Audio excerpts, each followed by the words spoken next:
Hi friends, welcome to మన Bommarillu. Upcoming రివ్యూలోకి వెళ్ళిపోదాం.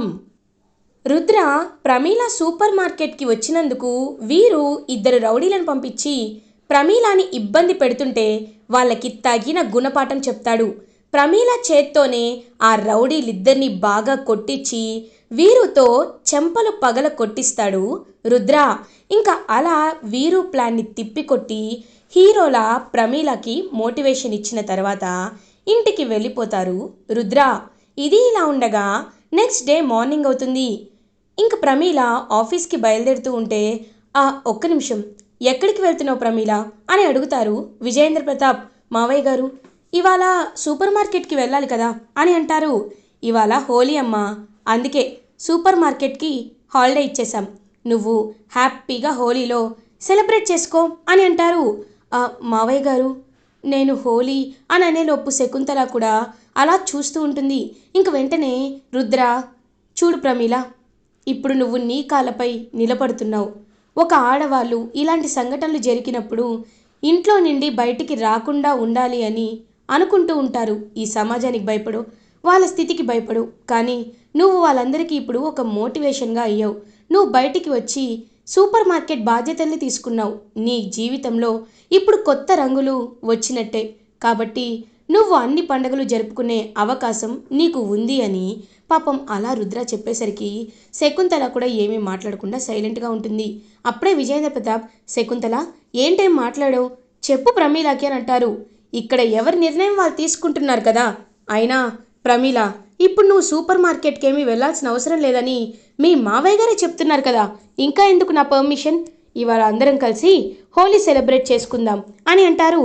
ఇంక వెంటనే అలా ఎంతో అంటే ఎంతో హ్యాపీగా ఫీల్ అవుతారు. అలా రుద్ర ఫ్యామిలీ అందరూ కలిసి హ్యాపీగా హోలీ సెలబ్రేట్ చేసుకుంటుంటే వీరు అదంతా చూసి చాలా అంటే చాలా ఇరిటేటింగ్గా ఫీల్ అవుతాడు. ఇంక వెంటనే అక్కడికి ఇషిక వస్తుంది. ఏంటి బ్రో, అందరూ కలిసి ఎంతో హ్యాపీగా ఎంజాయ్ చేస్తుంటే నీకు మాత్రం చాలా చిరాగ్గా ఉన్నట్టుంది అని అంటారు. నిజం చెప్పాలి అంటే ఒక కలర్ తక్కువైంది కదా అని అంటారు. తక్కువ అవడమా? ఏం తక్కువైంది బ్రో అని అడుగుతుంది. అన్ని కలర్స్ ఉన్నాయి హోలీలో, కానీ రెడ్ కలర్ ఒకటే తక్కువైంది. కాబట్టి నేను ఈ కత్తితో అని ఒక కత్తి బయటికి తీసి రెడ్ కలర్గా మార్చేస్తాను అని అంటారు. ఒక్కసారిగా షాక్ అయిపోతుంది ఇషిక. బ్రో, ఏం మాట్లాడుతున్నావు? ఇప్పుడు ఎవరినైనా మర్డర్ చేయాలనుకుంటున్నావా అని అడుగుతారు. ఎస్, అవును. ఎందుకంటే నేను పైకి ఎదగాలనే, ఈ ఇంటిని నాశనం చెయ్యాలనే ఈ ఇంటికి వచ్చాను.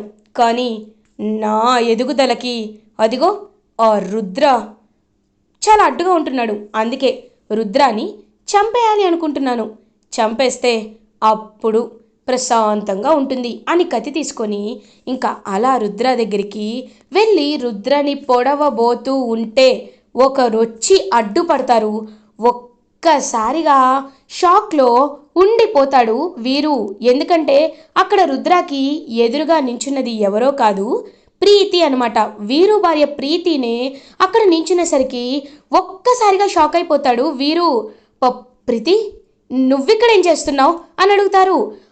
ఏవండి, మీకు కలర్ పూయాలని ఇందాకటి నుండి అనుకుంటున్నాను, మీరేమో నాకు కనిపించట్లేదు, రండి అని చెప్పి ఇంకా అలా వీరుకి కలర్ పూస్తుంది. అదంతా గమనిస్తూ ఉంటుంది గంగా. ఇంకా వీరు ప్లాన్ ఫ్లాప్ అయినందుకు పక్కకు వెళ్ళేసరికి గంగా వీరు దగ్గరికి వస్తుంది. ఏంటి బావగారు, సారీ ఏంటి అన్నయ్య గారు, మళ్ళీ మీ ప్లాన్ ఫ్లాప్ అయిందని బాధపడుతున్నట్టున్నారు? చూడు, ఇన్ని రోజులు నువ్వు ఈ ఇంటి దొంగలాగా ఎన్ని పనులు చేసినా మేము చూస్తూ ఊరుకున్నాం. కానీ ఇప్పుడు నువ్వు నా నా భర్త రుద్ర గారిపైనే ఇలా విరుచుకుపడాలనుకుంటున్నావా? నేనంటే ఏంటో తెలుసా? చిన్నప్పటి నుండి నన్నే నేను నమ్ముకున్నా. నీలా ఒకరి దొంగ సొమ్ముని తినాలని ఎప్పుడూ అనుకోలేదు. నేను ఒక్కసారి పిడికిలు బిగించి కొట్టానంటే ఎక్కడ పడతావో నీకే తెలీదు అని గట్టిగా అంటుంది గంగా. ఏయ్ అనగానే, ఏయ్ ఏంటి అరుస్తున్నావు? అందరూ హోలీ సంబరాల్లో ఉన్నారు కాబట్టి నీ దిక్కుమాల పనులు వాళ్ళకి తెలీదు. తెలిసుంటే ఎంత బాధపడతారో తెలుసా? చూడు, ఇదే నీకు ఆఖరిసారిగా వార్నింగ్ ఇస్తున్నాను వీరు అన్నయ్య. ఇంకొక్కసారైనా నా భర్త జోలికి వచ్చావంటే ఏం చేస్తానో నాకే తెలీదు అని గట్టిగా చెప్పేసరికి అక్కడికి రుద్ర వస్తారు. ఏంటి గంగా, వీరుతో ఏదో డిస్కస్ చేస్తున్నట్టున్నావు అని అంటారు. అవును సార్, వీళ్ళకి సంబంధించిన వాళ్ళకి ఏదో బాగా కొలెస్ట్రాల్ ఎక్కువైందంట, అందుకే అది కరిగించడానికి హాస్పిటల్కి తీసుకువెళ్ళమని చెప్తున్నాను అని అంటారు. ఎంతైనా పుట్టుకతో వచ్చిన బుద్ధులు పోవు కదా గంగా, అందుకే అది పోయేంత వరకు మనమే బండకేసి బాదామనుకో పోతూ ఉంటుంది. ఏమంటావు వీరు, అంతే కదా, పుట్టుకతో వచ్చిన బుద్ధులు పోనే పోవు కదా అని కావాలని అంటాడు రుద్ర. అంటే బావగారు అది అని అంటారు. సర్లే, చెప్పడానికి మొహమాట పడుతున్నట్టున్నావు, నాకెందుకు అదంతా. గంగా రా, అక్కడ ప్రీతి ప్రమీల ఇద్దరు నీకోసం వెయిట్ చేస్తున్నారు, పద అని చెప్పి రుద్ర గంగని తీసుకువెళ్ళిపోతూ, గంగా నాకు తెలుసు ఏం జరిగిందని అంటారు. సార్, వీరు ఇంకా తెగించేస్తున్నాడు సార్, మిమ్మల్ని ఖచ్చితంగా చంపేయాలి అని ప్లాన్ చేస్తున్నాడు, కాబట్టి మీరు ఎలా అయినా కాస్త జాగ్రత్తగా ఉండండి సార్ అని అంటారు. ఆ వీరు కాదు కదా, ఎవ్వరు ఏం చెయ్యాలనుకున్నా నన్ను ఇంచు కూడా తాకలేరు, ఎందుకంటే ఎప్పుడైనా నేను ఎవరి చెడు కోరుకోలేదు కాబట్టి నాకు కూడా ఇలాంటి వాళ్ళ నుండి రక్షణ దొరుకుతూనే ఉంటుంది అని ఇంకా రుద్రాక్కండి చెప్పి హ్యాపీగా అందరూ కలిసి ఎంతో హ్యాపీగా హోలీని సెలబ్రేట్ చేసుకుంటారు. అదంతా వీరు చూస్తూ చాలా ఇరిటేటింగ్గా ఫీల్ అవుతాడు. ఇది ఇలా ఉండగా నైట్ అవుతుంది. ఇంకా ఫ్యామిలీ మెంబర్స్ అందరూ కలిసి ఎంతో హ్యాపీగా కూర్చొని మాట్లాడుకుంటూ ఉంటే డైనింగ్ టేబుల్ దగ్గరికి శకుంతల మాత్రం రాదు. ఇంకా శకుంతల అలా చూస్తూ ఉంటుందన్నమాట. రూమ్లో కూర్చొని ఆలోచిస్తూ ఉంటుంది. తను బయటికి వెళ్ళడం కానీ ఈ విషయాలు కానీ అన్నీ ఆలోచించుకొని అసలు ఏం చేయాలో అర్థం కాదు శకుంతలకి. నేను చెప్తున్నా వీళ్ళు నా మాటల్ని వినటం లేదు.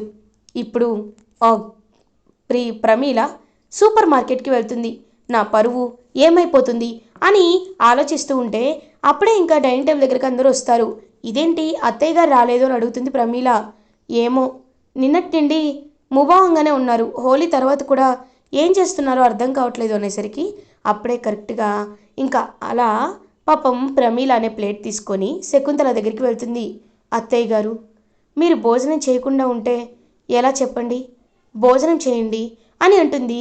పాపం ప్రమీల, ఎందుకు, మీరు తింటున్నారు కదా, నాకు నచ్చని పనులన్నీ చేస్తున్నారు కదా, అలాంటప్పుడు నేనెందుకు భోజనం చేయాలి, నాకేమైపోతే మీకెందుకు అని అంటుంది. అత్తయ్య, అలా అంటారేంటి అత్తయ్య, మీరు ఇలా మాట్లాడడం నాకెందుకో కరెక్ట్ కాదనిపిస్తుంది అత్తయ్య అని పాపం శకుంతల అని ప్రమీల భోజనం తినమని బ్రతిమలాడుతూ ఉంటే అప్పుడే కరెక్ట్గా గంగా అక్కడికి వస్తుంది. అమ్మగారు, నేను మీకంటే వయసులో చిన్నదాన్ని, కానీ ఇలా చెప్తున్నానని ఏమీ అనుకోకండి. భార్యాభర్తలంటే వేరువేరు కాదు, ఒకటే అని అందరూ చెప్తూ ఉంటారు కదా. శివపార్వతులు అర్ధనారీశ్వర రూపంలో సగ భాగాన్ని ఇచ్చారు అంటారు కదా.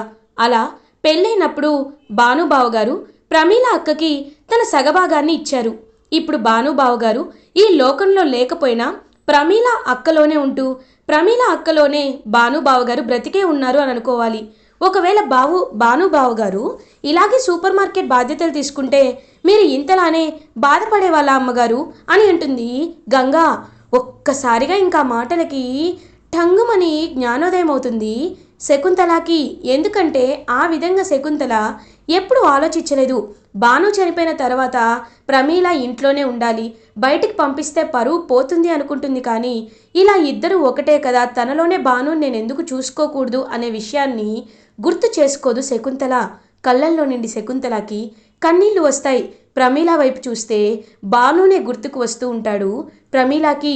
ఇంకా వెంటనే పాపం అలా ప్రమీల తలపై చేయి వేసి నిమిరి, ప్రమీల, నేను ఈ విధంగా ఎప్పుడూ ఆలోచించలేదు, నన్ను క్షమించు అని అంటారు. అయ్యో అత్తయ్య గారు, మీరు నాకు అమ్మలాంటి వారు, మీరు ఎంత కోప్పడినా అమ్మే కోప్పడింది కదా అని నేను ఎప్పుడు పక్కన పెట్టేస్తాను, ముందు మీరు భోజనం చేయండి అత్తయ్య గారు అని ఇంకా పాపం అలా భోజనాన్ని దగ్గరుండి చేయమని చెప్తుంది ప్రమీల.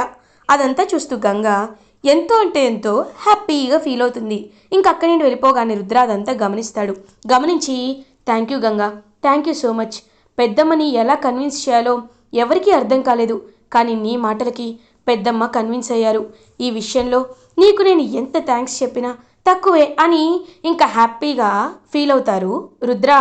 ఆ రుద్ర ప్రైజ్ చేసినందుకు, అప్రిషియేట్ చేసినందుకు ఎంతో హ్యాపీగా ఫీల్ అవుతుంది. అలా ఇంకా గంగా ఇది ఇలా ఉండగా నెక్స్ట్ డే మార్నింగ్ అవుతుంది. ఇంకా ప్రమీల సూపర్ మార్కెట్కి వెళ్తుంది.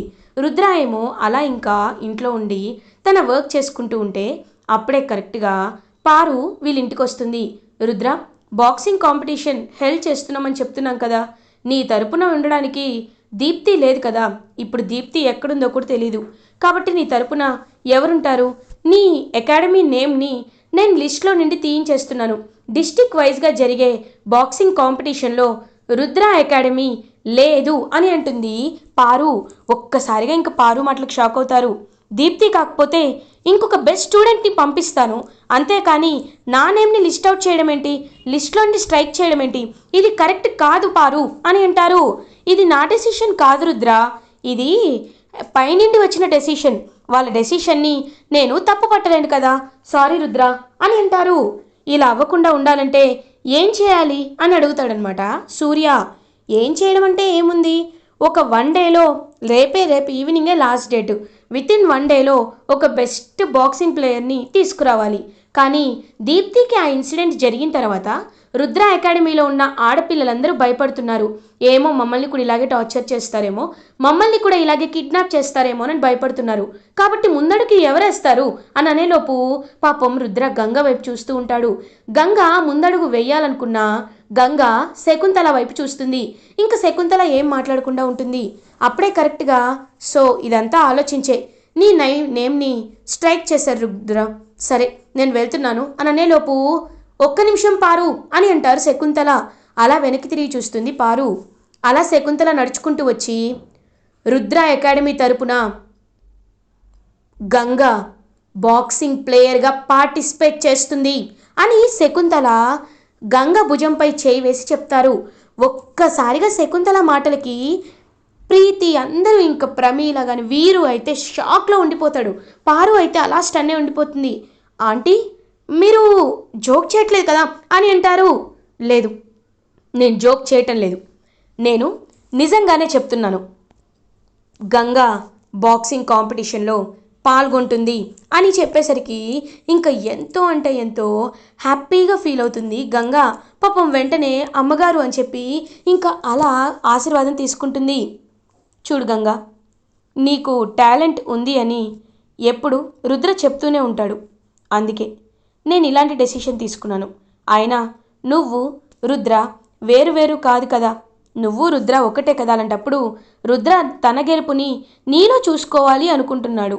ఆ గెలుపుని నువ్వు ఖచ్చితంగా రుద్రకి ఇస్తున్నావని నేను మనస్ఫూర్తిగా కోరుకుంటున్నాను అని అంటారు. థ్యాంక్ యూ సో మచ్ పెద్దమ్మ అని పాపం రుద్ర కూడా చాలా ఎమోషనల్గా ఫీల్ అవుతారు. ఇంకా వెంటనే పారు దగ్గరికి వస్తాడు రుద్ర. పారు, ఇప్పుడు నా అకాడమీ నేమ్ రాయడానికి ఎలాంటి ప్రాబ్లం లేదు కదా అని అంటారు. ఏముండదు రుద్ర, ఎలాంటి ప్రాబ్లం ఉండదు అని చెప్పి అక్కడి నుండి కోపంగా వెళ్ళిపోతుంది పారు. ఇంకా అలా రుద్ర గంగ ఇద్దరూ వెళ్ళి హ్యాపీగా గంగా నేమ్ని ఎన్రోల్ చేయిస్తారు. అదంతా చూస్తూ ఇంకా రుద్ర హ్యాపీగా ఫీల్ అవుతారు. శకుంతల దగ్గరికి విజేంద్ర ప్రతాప్ వచ్చి, నిజంగా నాకు చాలా హ్యాపీగా ఉంది శకుంతల, నీలో ఈ మార్పు మన ఇంటి శ్రేయస్సుకి దారితీస్తుంది అని హ్యాపీగా ఫీల్ అవుతారు.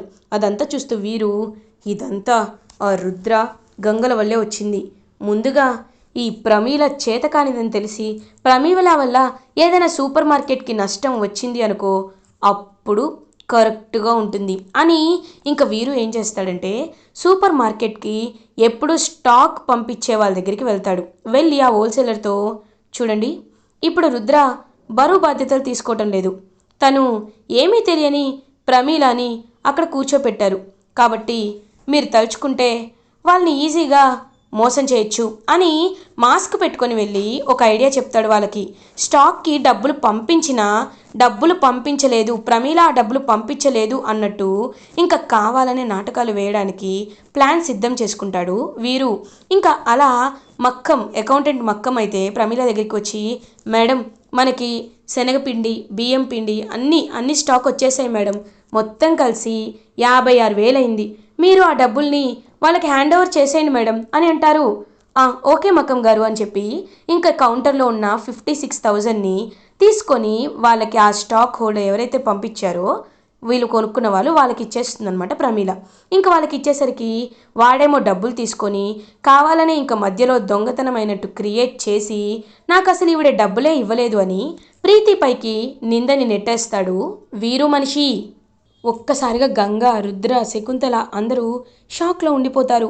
వెంటనే ప్రమీల, లేదత్తయ్య గారు, నేను డబ్బులంతా ఇచ్చేశాను, వీళ్ళు కావాలని అబద్ధం చెప్తున్నారంటే ఇంకా లేదు, మేము అబద్ధం ఎందుకు చెప్తామండి, గత 10 ఏళ్లుగా మేము మీరు ఎంత క్లోజో మీకు తెలుసు, అలాంటప్పుడు మీరు ఇలా మాట్లాడడం కరెక్ట్ కాదు కదమ్మా అని చెప్పి ఇంకా కావాలని మోసం చేయడానికి ప్రయత్నిస్తూ ఉంటారు. వెంటనే ఇంకా గంగ అక్కడికి వచ్చి, మీరు ఎందుకని ఇలా అబద్ధాలు ఆడుతున్నారో మాకు తెలీదు, నిన్న మీ దగ్గరికి ఒక మాస్క్ పెట్టుకున్న వ్యక్తి వచ్చాడు కదా అని గంగ వీడియోని చూపిస్తుంది.